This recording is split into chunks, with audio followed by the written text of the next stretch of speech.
What's good, YouTube? It's your boy JusticeXFalls. We're back at it again with another video. And today we're looking at the Alan Wake 2 review. It is officially out as of yesterday. Today is the 28th. It came out yesterday, the 27th. And we're going to take a look at the review. Right now, I'm playing through Alan Wake Remastered on PS5. We got through half the game the other day. Or I think it was on Thursday. So we're going to be playing it on Twitch and YouTube, whichever one you want to check out. It's JusticeXFalls on both of them. I'll put some links down here, something like that, so y'all can see me finish playing through that, or you could go watch the VOD. You can watch it on here or on Twitch, it doesn't matter. But yeah, after that, we're gonna be playing Alan Wake 2. So I wanted to check out the review, check out some Metacritic stuff, and see what people have to say about this latest entry for Remedy Entertainment and the Remedy verse. What do they call it? The RD, the Remedy, the RCU, the Remedy Cinematic Universe. So let's check it out. So without further ado, let's get to the video. You left us on quite the cliffhanger. We've all been dying to know what "it's not a lake, it's an ocean" really means. You and me both. 13 years after his wife went missing in the small town of Bright Falls, author Alan Wake is trapped inside a dark place that he can't seem to write himself out of. As I sit down to type out this review of Alan Wake 2, I can somewhat empathize. It's just so incomparable to anything else I've played in recent memory that it's tough to work out exactly where to start. I mean, how would you describe it? An auto-fictional thought experiment? A horror story? A postmodern detective story? Yeah, something like that. Something like that, But it's yeah. also a single-player adventure that seamlessly shifts from slow-burn psychological terror to frantic survival horror action, from gorgeously rendered game worlds to striking full-motion video sequences, and from morbid investigations to show-stopping musical surprises. It's bloody, it's bonkers, and for the most part, it's utterly brilliant. I'm not gonna lie, in Alan Wake Remastered, I've been invested in the little TV show. We're on episode 3 because we're in episode 3 of Alan Wake. So I always try to find a little TV so I can watch that next episode of that show. It's like Nightshade or something like that. I don't know. I don't remember what it's called. Somebody will put that in the comments. But I've been invested in that show. It's like some Twilight Zone shit. And then in the radio, I always try to find the radio too to see how the radio guy that you meet in the beginning, how he is narrating the story of what recently happened. It's dope. It's episodic. It feels like you're playing a movie or playing like one of those limited series that they show on TV or on these streaming sites. Is very dope. Coming in at the tail end of a gaming year packed with absolute bangers, Alan Wake 2 still manages to burn as brightly as a freshly fired signal flare. I didn't remember much. All right, here we go. Alan Wake 2 review. Could manifest as reality in this dark place. Spanning two wildly contrasting realities, Alan Wake 2's roughly 17-hour story manages to be far more coherent than that of the original, despite its substantial increase in complexity. We pick things up in present-day Bright Falls, taking control of FBI agent Saga Anderson, who's been dispatched to the small lakeside town. I hope people don't be on that bullshit where it's like, oh, it's woke, it's woke. It's just like soon as you see a woman in it, that's the main character, and that's not all timid and ready to be saved and waiting to be saved by the strong antagonist. People say that is woke, it's woke garbage, and this is not what I want to see. I play video games to escape. Y'all weird as fuck. I'm gonna say that straight up. We like 4 minutes to the video. Y'all weird as fuck. But anyway, let's move on. To investigate the latest victim in a series of ritualistic slaughters. The killer left the heart right next to the body. Saga is an instantly likable addition to the weird world that Alan Wake shares with Remedy Entertainment's other supernatural game, Control. She's fiercely dedicated to her casework, but not above a bit of playful banter with her partner, Special Agent Alex Casey. Are you thinking of retiring? You know what happens to cops who say this is their last case. Real funny, Anderson. And these opening couple of hours of mostly combat-free procedural investigation give the story a realistic grounding before the darkness starts to descend and every placid hillscape transforms into a harrowing hellscape. Part of the reason Alan Wake 2's main serial killer mystery and its numerous subplots are so easy to keep track of is due to the caseboard found in Saga's metaphysical mind place. Each new piece of evidence gathered in Bright Falls and its surroundings must be manually arranged onto a branching tree of red string and palm cards, corralling it all into order and keeping you focused on the case. I'm not ashamed to say that I couldn't get through Season 1 of True Detective without having one eye on my television and the other on a Reddit thread open on my phone, so I loved having this. I've never seen that show, True Detective. Oh, my fault. Let me know if y'all seen that show. I think I'm gonna check that out. Inbuilt method of keeping the facts straight. This case just became much more complicated.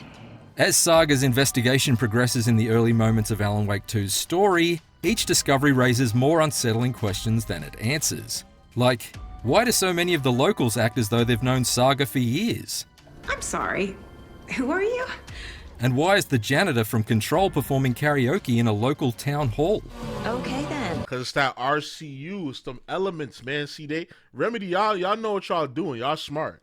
Y'all know what y'all doing. They tying the world together. Saga was probably a character that Alan Ben thought about, but he never used her. So all the characters in this story, in this iteration, they already know who she is. See? RCU shit. And this janitor is from Control. You already seen the Control, how that integrated with Alan Wake. So it's going to cross over. Catchy tune. And why did that corpse suddenly haul his decomposing ass out of the morgue and into the woods?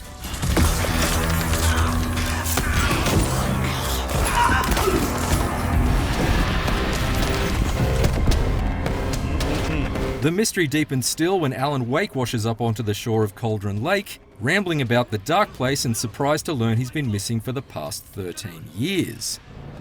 13. Then Alan Wake 2 really gets weird.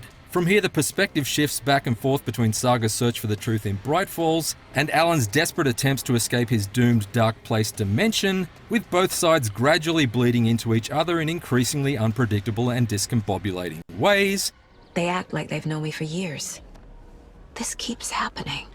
Before eventually resolving into a supremely well-executed gut punch of an ending that neatly ties off the bulk of the story threads while tantalizingly leaving a handful of loose ones to dangle. The alluring Okay, so he basically just said there's going to be an Alan Wake 3. He basically just confirmed it.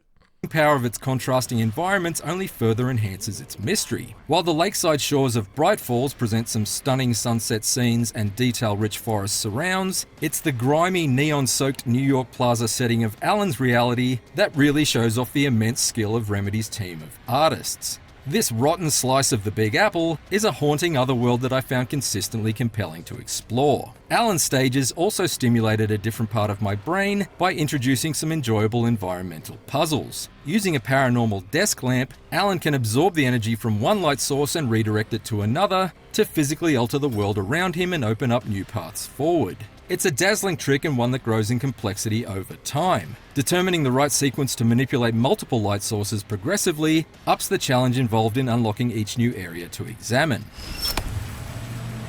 In place of gathering evidence like in Saga's stages, in Alan's reality you must seek out plot elements in the form of ghostly hard-boiled scenes from Alan's own Alex Casey crime novel series.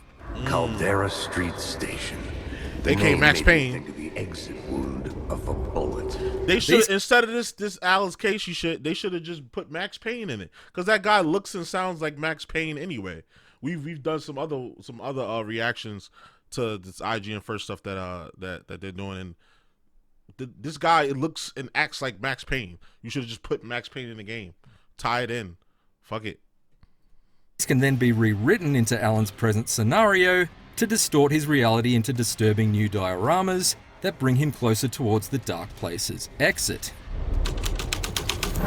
Things clicked into place. The story rang true. And here I was thinking Michael Cera was the only Alan desperate to escape a corrupted alternate reality this year. Not one person would care if Alan was in the real world. In fact, it's happened before. All events sync. Alan. To make things all the more disconcerting, Alan Wake 2's creative director Sam Lake doesn't just play both the character of Alex Casey in Alan's world and FBI Special Agent Alex Casey in Saga's story, but he also appears as himself in a peculiar late-night talk show that Alan is a recurring guest on. You might not know his name, but you probably know his famous face, since it was plastered on the mug of the original Max Payne. Exactly. Look, like that's Max Payne, bruh. Like, come on now, tie it in. He might as well be a part of it, and then let that transition into Max Payne 4. Give us a Max Payne 4, because Max Payne 3 was slept on. Obviously, Max Payne 1 and 2 was perfect. Beautiful games for the time. If you play them now, they'll be a little dated. But Max Payne 3, when it came out, what was it, 2016, 2015? Amazing game. Slept on game. Very good game. So, come on, Max Payne 4, let's do it, man. Look, he even does the signature grimace. Great job, Sam. It is. Alan Wake 2's heavy meta mystery is like a jigsaw puzzle locked inside a Rubik's Cube that's covered in Sudokus, and it's honestly such a strange and wonderful trip that takes more unexpected detours than a disgruntled Uber driver. Indeed, Alan Wake 2 features more plots than a cemetery, and just as high a body count. The fundamentals of combat remain largely the same as the enjoyable flashlight-fueled fighting of the original, but its execution has been enhanced significantly. Enemies are once again literal shadows of their former selves, and the most efficient way to dispatch them is by using the boosted beam of your flashlight to burn away their cloudy darkness shields and blasting disgusting chunks of exposed flesh off their bones. This time around, glowing weak points will occasionally be revealed on an enemy's body, and if you manage to successfully target them, you can inflict substantially more damage and save a few precious ammo rounds in the process, which felt like a nice reward for taking an extra fraction of a second to carefully line up my shots. Both Saga and Alan are blessed with an unlimited sprint ability, which marks a huge improvement to the constantly out Thank God from the original, and our protagonists are he was so unathletic. Like, you couldn't run for more than 5. You can't run for more than 5 seconds in Alan Wake, yo. If you see me on the streams, you see me complaining about that every day. He's so unathletic. He runs out of breath. You can't slip a phone book underneath his vert. I'm glad they give you heals now. And they give you heals now, which I saw because she hold the right trigger to heal, and they give you heals and and unlimited sprint. He just said unlimited sprint. Cool, great. Generally more nimble too. The dodge button feels snappier and allowed me to more reliably duck under swinging pipes or thrown pickaxes.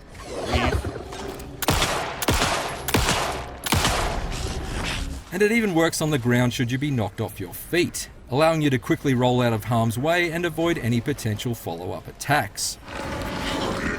But challenge is part of the charm of the original, and Remedy has not forgotten that. Saga and Alan may be more fleet-footed in Alan Wake 2, but ammunition and batteries remain scarce. Yeah, that shit's scarce. And although it doesn't quite rival Resident Evil 4 in terms of enemy variety, there are enough different gloomy goons to be surprised by that I could never really anticipate which breed of Shadow Warrior was waiting to ambush me down any given path. Some enemies even hurl darkness projectiles that home in on you. I haven't seen this much shade thrown since the last Eminem diss track. There are some wonderfully frantic and distinct boss fights too, including a dimly lit close quarters scrap with a rampaging reanimated corpse, who was hell-bent on caving my chest in with the sharp end of a torn off tree branch, and another later on that had me desperately burning away an arena full of darkness blobs, while trying to avoid having my head separated from my shoulders by an enemy's rifle shots from afar.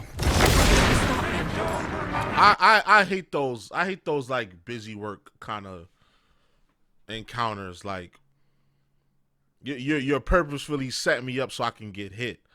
Like there's no strategy to that. Like you just gotta just get lucky and just depend on RNG to like not get hit. Like there's no like skill to that. You just get lucky. I don't like missions like that, so I'm not gonna have fun during that mission. But hey, I'm gonna get it done. We're gonna post some clips up. Despite the increased challenge these bosses presented, I found that the enemy in Alan Wake 2 that I feared the most was the one that more often not couldn't even hurt me. Alan's reality is littered with whispering apparitions, but 9 times out of 10 they dissipate into wisps of smoke if you train your flashlight on them. It's that 10th instance you need to worry about though, because it's likely to be an actual physical nasty waiting to ambush you from plain sight after you've been lulled into a false sense of security. Right. As a result, I started second-guessing each and every human-shaped shadow, including my own, which felt perfectly in sync with Alan's own unraveling mental state. So when you use Alan, you just gotta be like more careful before you start busting shots. Let the light shine on them for a little bit.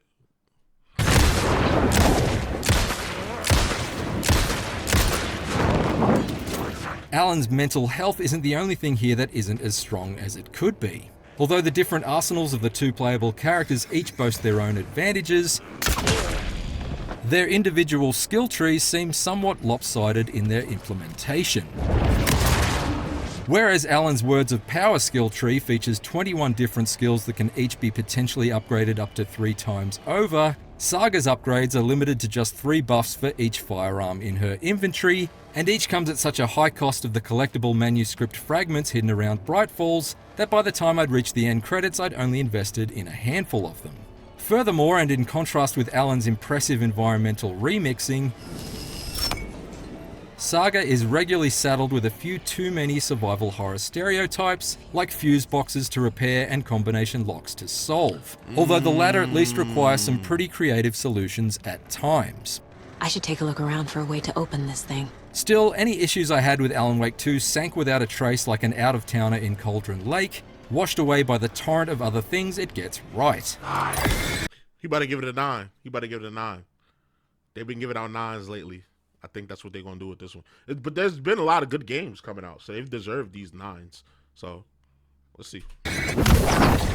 It undoubtedly takes a lot of inspiration from film and television, taking the Twin Peaks meets Twilight Zone base of the original and mixing in the best bits of True Detective, Seven, Inception, and more into the pot. Sometimes all of these things at once. But it also folds in some nods to some modern gaming classics, blindsiding you with truly unnerving Inscription-like fourth wall trickery, and eerie full-motion video moments that recall 2022's found footage freakout immortality.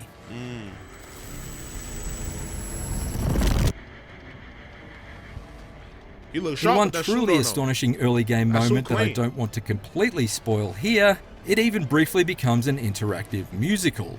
As though the team at Remedy took one look at the jump-up superstar level from Super Mario Odyssey and decided to appropriate it in the most bombastically bizarre way possible. For a glorious 20 minutes or so, Alan Wake 2 resembles something less like a survival horror video game and more like a Rocky Horror Picture Show. Although Alan Wake 2 has no shortage of out-of-your-seat scares, it's moments like these that prove Remedy has approached the actual design of its long-awaited sequel completely without fear.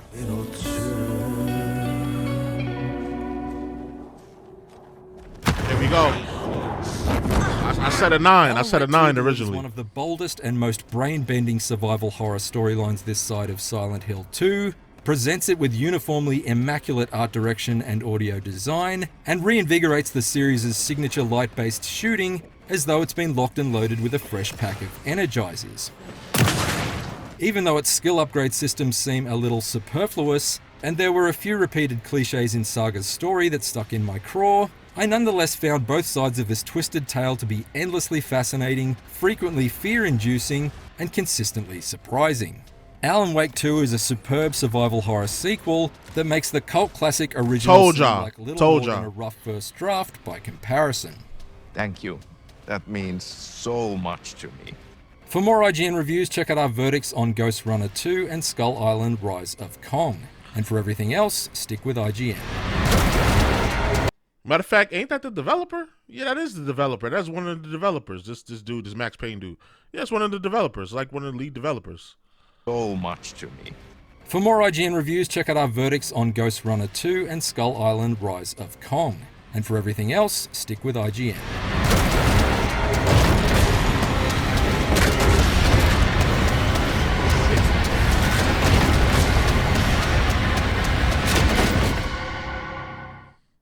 I knew it was gonna get a 9, but yeah, that was dope. That all I did was just make me more excited to play the game. I should finish Alan Wake Remastered. I should finish that in my next playthrough, which is gonna be on Wednesday, because today is tonight. Well, in a couple hours actually, a few hours actually, around 5 today. It's gonna be Alan Wake I mean, nah, it's gonna be Spider-Man 2. We're gonna be getting back into Spider-Man 2, and then Monday and Tuesday is Lies of P, and then Wednesday, Thursday is gonna be Alan Wake 2. Well, probably just Wednesday. After Wednesday, I'll probably cop Alan Wake 2 on Thursday, and we'll start Alan Wake 2 on Thursday. That's probably what it's gonna be. So yeah, this cinematic drama, horror, suspense, multi-dimensional Inception, Vanilla Sky thing is right up my alley. Love these kind of games. I hope this Alex Casey guy, I hope they morph him into Max Payne somehow. We get some Max Payne energy up in there. That would be dope. But we'll see. But y'all let me know what y'all think down in the comments. Are you playing Alan Wake 2? Do you like it? What's going on? So y'all already know the vibes. Like, comment, subscribe, all that good stuff. It's your boy JusticeXFalls, and we out. One.